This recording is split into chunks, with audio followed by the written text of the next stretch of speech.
Welcome to the Imaginative Storm Writing Prompt of the Week session. I'm James Nave. I'm Allegra Houston. And every Saturday, we gather with a group of writers and generate a piece of writing, and we do it in 10 minutes. And afterwards, we record this video for you. So we're going to give you the same frame that we gave the people on Saturday and the people gave us. So this is how we do it. In advance, Nave and I choose a prompt, which is almost always an image, and it is indeed an image this week. We put that image up on the screen for 2 minutes, and we ask everybody on the call, and you now on this video, to generate a list of words, whatever pops into your head as you look at this image that's coming up. The words don't have to have anything to do with the image at all. They don't have to have anything to do with one another. Maybe some of the words are actually 2 or 3 or 4 words long. They're a kind of short phrase, but just whatever pops into your head, and keep them as a list. This isn't joined up writing. It's a list at this point. So we'll give you the image now and time you for 2 minutes. So here you go.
So now you have your own personal list, and every Saturday, and today is Saturday. We just did this thing 10 minutes ago, so we're coming right off it.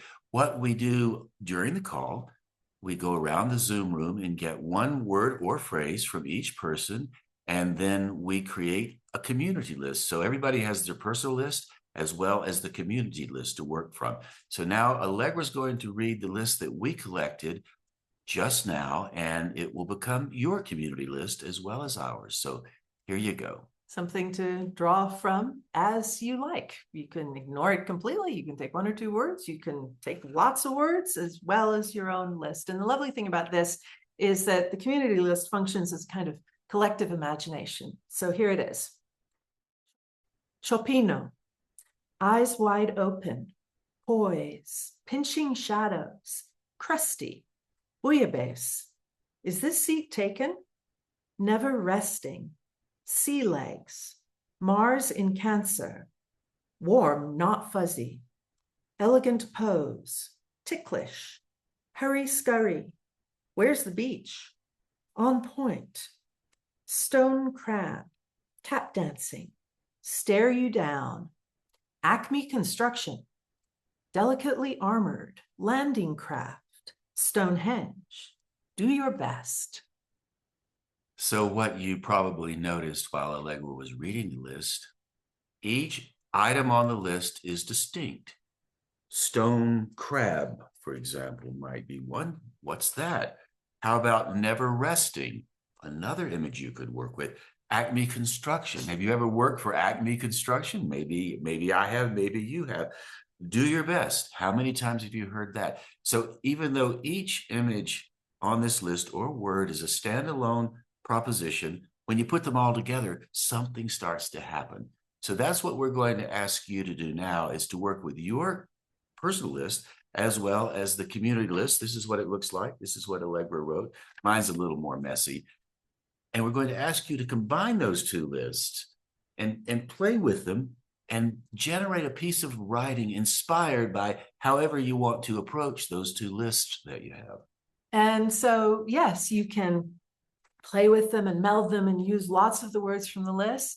But if you want to only just start with one word from either list and then go off somewhere completely different and ignore the list completely, feel free to do that. That is absolutely fine. But then if you do that and you think, well, you sort of start losing a little bit of momentum, you can just let your eyes wander back over the lists and something will pop out at you, and grab that and work that in. And that will give you some more energy and maybe send you in a completely different direction. But you know what? What you write at this point is, well, we like even to not even call it writing. We call it generating material. And the nice thing about generating material is if you're not writing, you don't have to write well. And trying to write well is, as we often say, the enemy of actually writing well. So don't write, generate material. So it doesn't have to be coherent, it doesn't have to be long or short or poetry or prose. It can be whatever it wants to be. Just let your imagination be the part of your mind that takes the lead, not your rational mind. It's not something you have to control. It's not something that has to make sense. It's not something that has to be good. So your rational mind can be the passenger or the person following if it's a dance, and your imagination is the partner that's leading. You really only have one goal. And sometimes we, hit it right in the target, and sometimes we hit it right around the edges of the bullseye. But the goal is just to surprise yourself. And we call it the imaginative storm for the very reason that Allegra just mentioned. You let your imagination storm and swirl and do whatever it does. Allow yourself to lean into it without questioning it. Let your rational mind follow along and see what happens. So your 10 minutes begins right now. Off you go.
So now you've let your imagination storm around a bit and you've generated a piece of writing. What we'd like for you to do is to do the same thing that we do every Saturday, all in the calls. And also on Thursday, we have a call on Thursday as well. You can join both, imaginativestorm.com.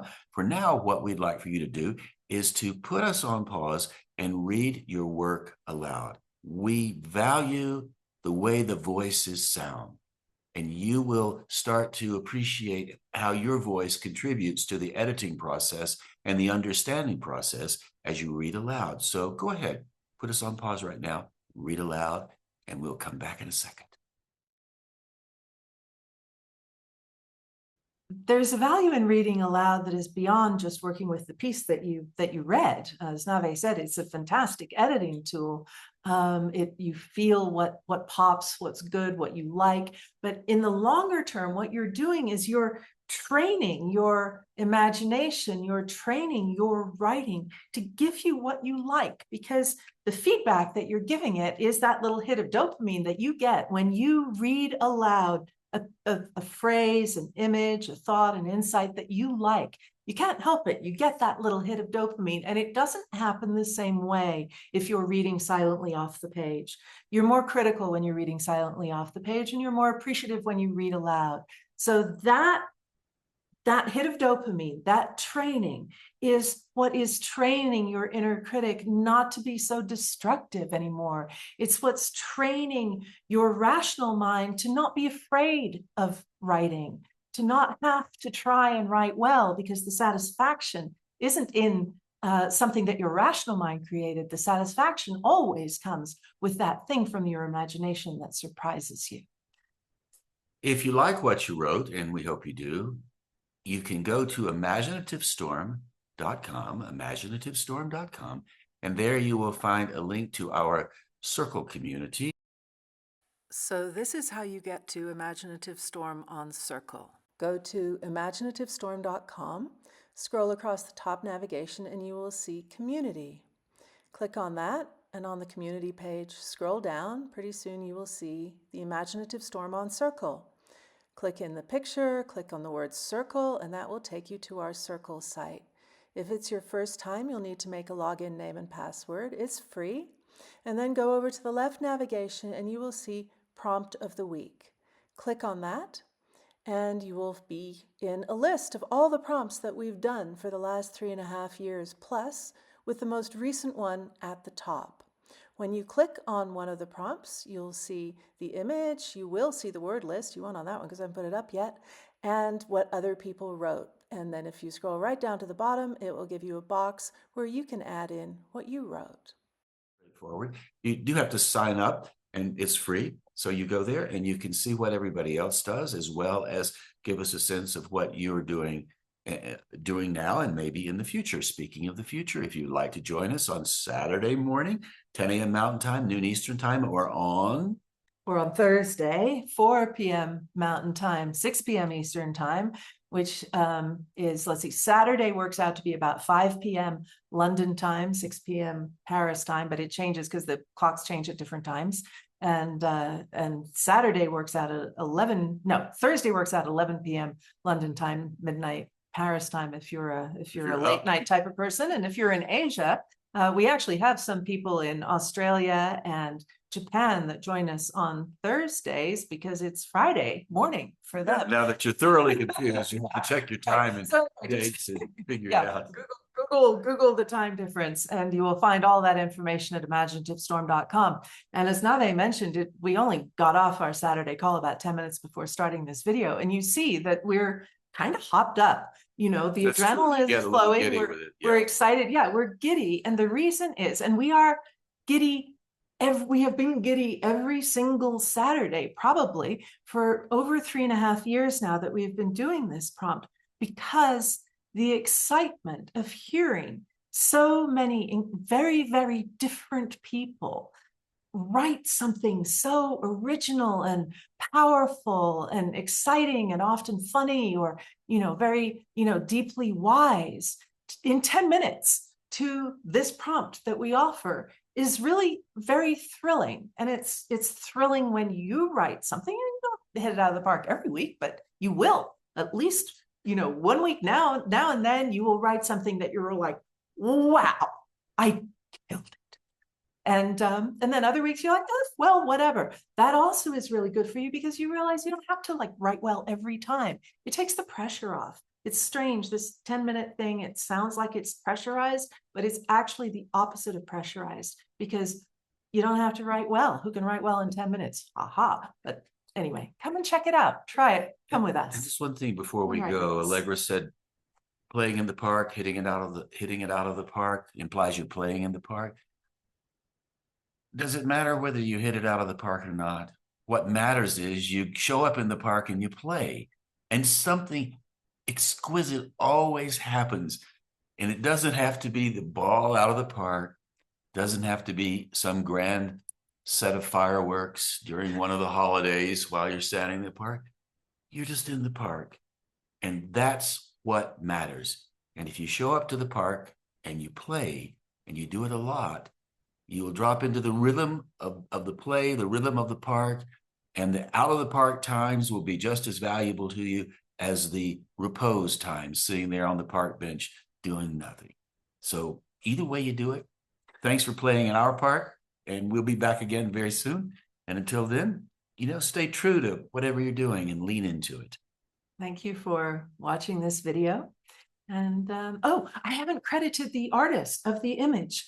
It is Jocelyn Slack, and you can find her work on Crane Creek Graphics, and you will find a link to that in the text below this video. So thank you for joining us, and we hope to see you in person one of these days. See you later. Goodbye.